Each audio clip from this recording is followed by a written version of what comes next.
Orang Kudus. Sobat Katolikana, saatnya kita simak kisah orang kudus yang dipersembahkan oleh Radio Katolikana. Penulis naskah Arif Setiawan.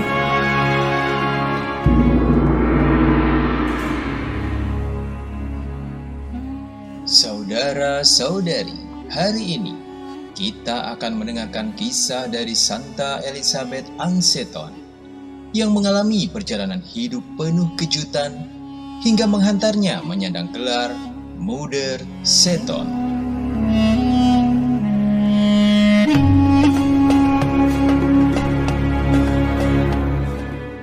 Elizabeth dilahirkan di New York pada tanggal 28 Agustus tahun 1774. Ayahnya, Richard Barley, adalah seorang dokter yang tersohor. Elizabeth adalah seorang jemaat episkopal. Semasa remajanya, ia melakukan banyak hal untuk menolong orang-orang miskin. Pada tahun 1794, Elizabeth menikah dengan William Seton. William adalah seorang saudagar kaya raya yang memiliki suatu armada kapal laut. Elizabeth, William, beserta kelima anak mereka hidup berbahagia. Tetapi tiba-tiba saja, William jatuh bangkrut dan sakit parah dalam waktu yang singkat. Elizabeth mendengar bahwa cuaca Italia mungkin dapat membuat keadaan suaminya lebih baik. Maka, Elizabeth, William, beserta putri tertua mereka yang bernama Anna, melakukan perjalanan ke Italia dengan kapal laut. Tetapi William meninggal dunia tak lama kemudian. Elizabeth dan Anna untuk sementara waktu tetap tinggal di Italia sebagai tamu keluarga Felici. Keluarga Felici amat baik hati. Mereka berusaha meringankan penderitaan Elizabeth dan Anna dengan membagikan cinta mereka yang mendalam akan iman Katolik. Sungguh luar biasa. Keluarga Felici telah membuka mataku. Sekarang semua menjadi jelas bagiku. Elizabeth pulang kembali ke New York dengan tekad bahwa ia akan menjadi seorang Katolik.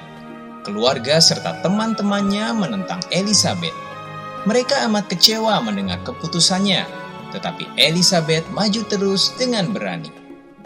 Ia bergabung dalam gereja Katolik pada tanggal 4 Maret tahun 1805. Beberapa tahun kemudian, Elizabeth dimintai tolong untuk datang serta membuka sebuah sekolah putri di Baltimore.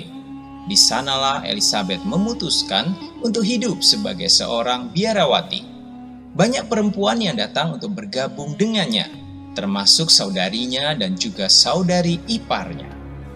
Putri-putrinya sendiri, yaitu Anna dan Katarina, juga bergabung pula. Mereka membentuk suster-suster Putri Kasih Amerika, dan Elizabeth diangkat sebagai pemimpin mereka dan dipanggil Mother Seton.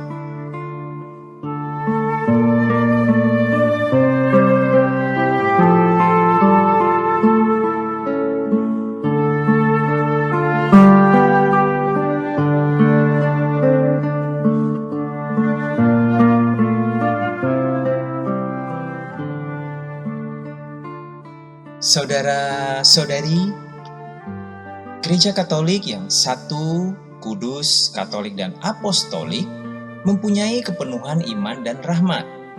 Lembaga keselamatan ini memiliki kebenaran yang utuh, sehingga mempunyai daya tarik dan daya pikat bagi segala yang baik dan suci.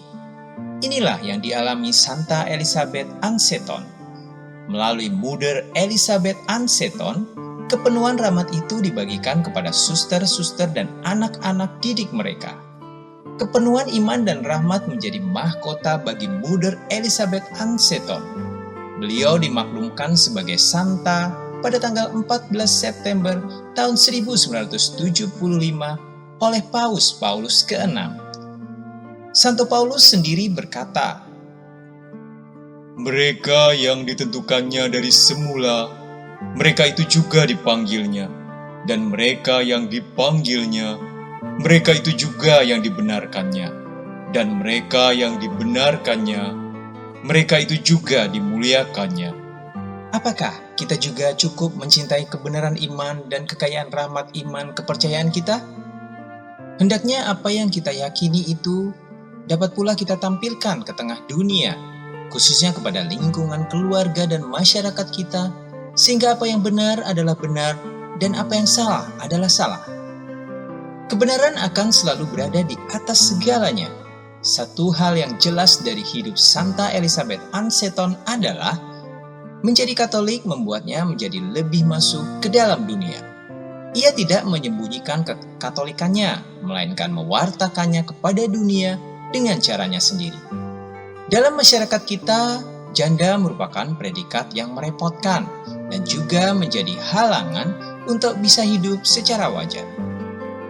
Berbagai macam hal negatif bisa dihubungkan dengan predikat janda. Dibutuhkan kekuatan yang besar untuk mengatasi halangan itu, apalagi untuk dapat membuat sesuatu yang berguna. Namun kedua hal ini berhasil diatasi oleh Santa Elizabeth Ann Seton. Semuanya terjadi karena iman yang kuat, doa yang tekun, serta ketulusan hati. Semuanya dilakukan dengan kasih. Kasih menaklukkan segala hambatan yang mungkin dihadapi. Inilah contoh hidup seorang beriman. Inilah teladan bagi kita sebagai orang yang menamakan diri Katolik. Inspirasi imannya menjadi contoh dalam kehidupan kita sehari-hari.